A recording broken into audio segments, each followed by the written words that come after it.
नमस्कार, हमारे साथ हैं अमित अग्रवाल जी। आप IHARA के सेक्रेटरी हैं और अपना आपने प्रेजेंटेशन दिया था खास कार्यक्रम में, जहां पर खास तौर से देख सकते हैं भारतीय संबंध परंपरा एवं ऐतिहासिक कालक्रम पर खास चर्चा हो रही है। सर, आपका बहुत बहुत स्वागत है। थैंक यू, धन्यवाद। जी सर, जिस प्रकार से 2 दिनों तक चर्चा हुई, हाँ। आपने अपना प्रेजेंटेशन भी दिया था। हाँ। काफ़ी अच्छा प्रेजेंटेशन था, हमने भी देखा था पूरी हाँ। के और 2 किताब भी लिए हुए ये हैं। मैंने 2 किताब लिखी है मैंने। जी, ये जी, जी। इतिहास पे ही है, ये स्विफ्ट हॉर्सेस शार्प सोर्ड्स और नेवर एंडिंग कॉन्फ्लिक्ट। जी जी। खास तौर से आप कालक्रम पर काफ़ी कुछ बता रहे थे। हाँ। क्या कुछ कैसे करना हो रहा है? हाँ, एक्चुअली मेरा प्रेजेंटेशन था वो इस बारे में था कि वेस्टर्न एंड्रोलॉजिस्ट थे, पाश्चात्य भारतविद, जी। जो पिछले 300 सालों में उन्होंने कैसे हमारी हिस्ट्री को डिस्टॉर्ट किया और कैसे हमें उसको रिवाइज करने की अभी ज़रूरत है, उसको दोबारा लिखने की ज़रूरत है। हमारी क्रोनोलॉजी जो है उन्होंने गड़बड़ करी, वो कैसे है, तो उस पर था। जो 300 साल पहले जब अंग्रेज शासन कर रहे थे तो वो हमारी संस्कृति को दबाने के लिए उन्होंने मनगढ़ंत हमारा इतिहास लिख दिया, वेदों और उपनिषद को नीचे दिखाने की कोशिश करी। हालांकि उनको संस्कृत से बड़ा प्रेम था उनको, और इंडो यूरोपियन लैंग्वेजेस के उन्होंने क्योंकि शीर्ष पे रखा। बट वो सब जो भी इन्होंने इतिहास हमारा लिखने की कोशिश करी, वो क्रिश्चियनिटी या बिब्लिकल फ्रेमवर्क के बीच में ही लिखने की कोशिश करी कि उसी में फिट हो जाए हमारी हिस्ट्री, उससे बाहर ना जाए, ताकि ये बताया जा सके कि क्रिश्चियनिटी से हम नीचे हैं। जी जी। तो ये इस विषय पे मैंने कल प्रेजेंटेशन दिया था। जी जी। खास तौर से आप किताब बता रहे थे, इसके बारे में बताएं सर। क्या एक ये मेरी किताब है स्विफ्ट हॉर्सेस। तो ये स्विफ्ट हॉर्सेस शार्प सोर्स।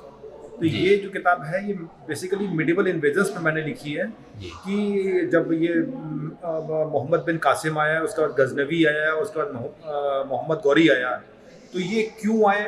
अब जैसे गजनवी 17 बार आया 25 साल में, मोहम्मद गौरी भी 10-15 बार आया अटैक करने के लिए। 500-600 साल बाद जाते हैं तो जो अब्दाली था वो भी 7-8 बार अटैक करने आया है। तो ये अटैक बारंबार क्यों होते रहे, हम क्यों नहीं सीख पाए। क्योंकि यहाँ पे क्या है, मैंने इस परिप्रेक्ष्य में लिखा है, ये जानना बड़ा जरूरी है कि हमारी क्या प्रॉब्लम थी, वो बार बार हम पे कैसे अटैक कर पाए, हमें कैसे लूट के चले गए। जी। सरप्राइज अटैक होता था, खट से आते थे और लूट के वापस चले जाते थे। मोहम्मद गौरी ने अपना शासन स्थापित कर दिया, बट बाकी सब लुटे थे। लेकिन वो क्यों लूट पाए हमें यहाँ, इस पे तो हमें सोचना पड़ेगा, क्योंकि हिस्ट्री कहते हैं कि रिपीट करती है बार बार, है ना, वही कंडीशंस बनी रहती हैं। तो मैंने यही लिखा है कि आज भी वो कंडीशंस कहीं ना कहीं विद्वान हैं। अभी पाकिस्तान से टेररिस्ट आते रहते हैं हर 2-3 साल बाद। अभी आपने देखा को कश्मीर में जो है उन्होंने हमारे 3-4 जवानों को मार दिया। जी जी। तो वो सब उसी का एक वो है, वही इतिहास रिपीट हो रहा है। हम आज भी नहीं सीख पा रहे हैं कि हमें उनसे कैसे निपटना है। जी। तो इस विषय पे ये किताब है। ये आपने एक पद्मश्री का भी चर्चा की थी कि उन्हें हाँ। पद्मश्री दिया गया। तो जो वेस्टर्न नॉलेजेस थे वो आज भी बने हुए हैं। तो ये अभी पहले यूरोप में होते थे, अभी अमेरिकन यूनिवर्सिटीज़ में हैं। तो उनके जो सरताज हैं शेल्डन पोलक हैं, वो संस्कृत के अपने आप को विद्वान मानते हैं, संस्कृत बोल भी लेते हैं नो डाउट। उन्होंने काफ़ी पढ़ाई भी करी है हमारे धर्म ग्रंथों के बारे में। बट वो जो ट्रांसलेट उन्होंने किया है वो सिर्फ जो है वो उन्होंने अपने लेंसेज से किया है, वो अगेन क्रिश्चियनिटी के लेंसेज से किया है। बट वो इंडिया में बड़े पॉपुलर हैं। उनको कांग्रेस गवर्नमेंट ने जो है पद्मश्री भी दे दी थी 2008 में।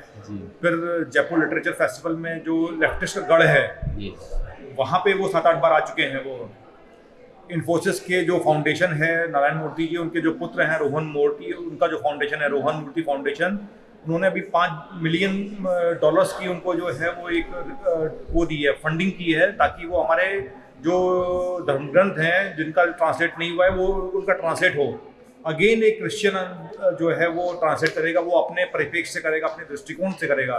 तो वो जो है वो गलत हो रहा है। वो सर, आप मैकेनिकल इंजीनियर हैं जी, IIT रुड़की से। जी सर, खास तौर पर आप हिस्ट्री से कैसे लगाव इतना?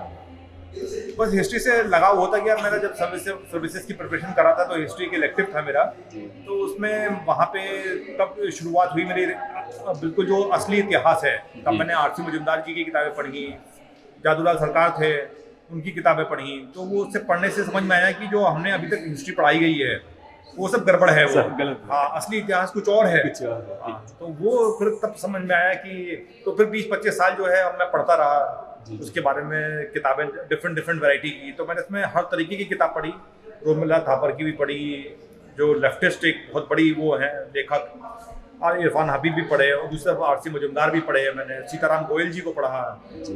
तो हर तरीके के पढ़े। तो आगे समझ में आया। आपने अभी 2 किताबें लिखी हैं और भी आगे भविष्य की योजनाएं होंगी निश्चित तौर पर। हाँ बिल्कुल, एक किताब अभी हमारे सुब्बू पब्लिकेशन जो है वो प्रकाशित करने वाला है, मंदिरों की इतिहास पे है कि मंदिरों की उत्पत्ति कैसे हुई। सडनली तो आए नहीं मंदिर, मंदिर तो कहीं से उनका इवोल्यूशन हुआ।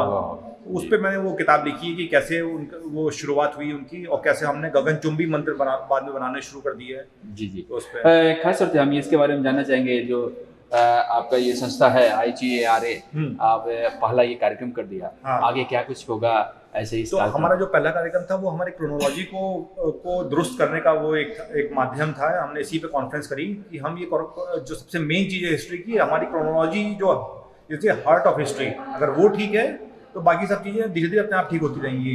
तो जो क्रोनोलॉजी अगर ठीक हो जाए तो है। तो पहला कॉन्फ्रेंस हमारी इस पे थे। अभी हम नेक्स्ट कॉन्फ्रेंस अभी हम सोचेंगे अभी हम कि उस पर किस विषय पे करनी है, बट ये रहेगा इसी के इर्द गिर्द ही।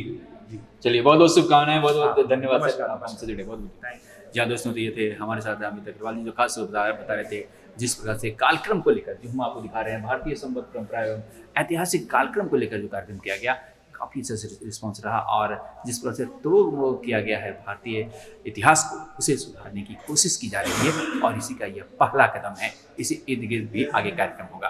कैमरा पर्सन हेमंत के साथ मानव, नमस्कार। देश विदेश की ताज़ा तरीन खबरों से अपडेट रहने के लिए आप हमारे चैनल को ज़रूर सब्सक्राइब करें और साथ ही बेल आइकन को भी ज़रूर दबाएं ताकि सभी खबरों से आप और आपके जानने वाले रह सके अपडेट।